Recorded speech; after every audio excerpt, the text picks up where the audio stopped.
Welcome to Black and Gold Today, brought to you by Ray Brandt Infinity.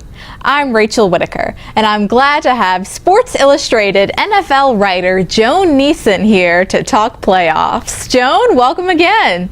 Thanks for having me. Well, you're joining us from Indianapolis, where the Colts are preparing for the Patriots, and the Colts were just 2-4 against playoff teams this season, and you saw them beat Denver firsthand. So how could Indy pull off what would be a pretty major upset?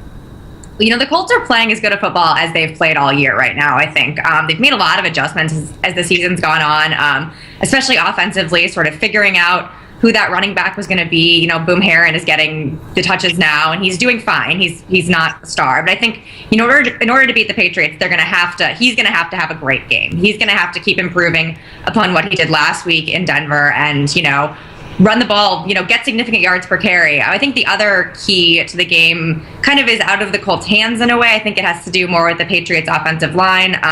There was a lot of shuffling there early in the season when the Patriots struggled a little bit. They then kind of hit upon a group that they thought, and it was playing very well, protecting Tom Brady.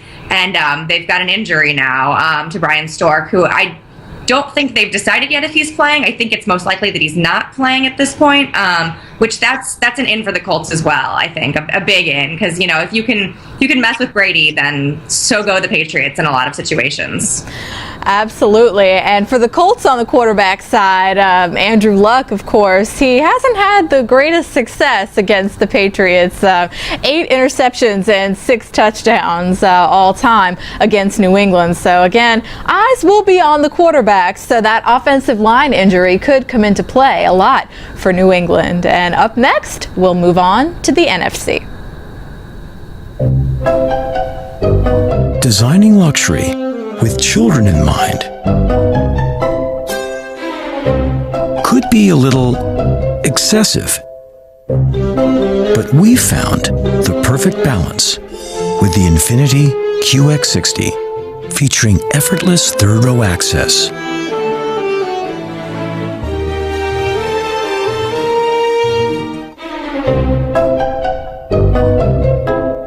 Welcome back. Well, in October, the Saints demolished Green Bay, one of the NFC title game teams, forcing Aaron Rodgers into 2 interceptions. Now, the Seahawks, Joan, their defense is even more fearsome. Then, of course, there's Marshawn Lynch, who the Saints know all too well in the playoffs. So, who do you like in this game? I like Seattle, I think. I think Green Bay is a better team than Dallas, but I think Dallas had a better chance of going into Seattle and potentially beating the Seahawks just with the way those teams match up. The Packers don't match up well with Seattle, and Rodgers isn't healthy, which is a commonality with that Saints game when he got hurt as well. He's not healthy. I don't know how much strides he's made this week. He'll be healthier than he was last week. I think that figures in a lot too. He couldn't do much in the pocket last week. If he can do a little more, they stand a chance, but I just, if the game goes as we all think it does, I really do see Seattle coming out victorious.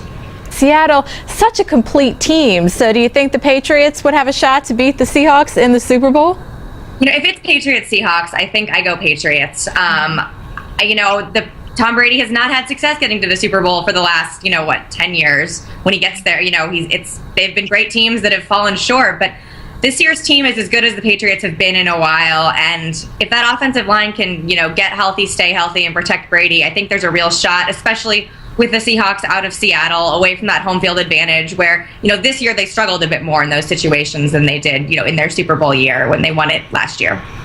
Right. They haven't been as invincible with the help of that 12th man. But again, there should be some great games this weekend. And Joan, thank you so much for your time.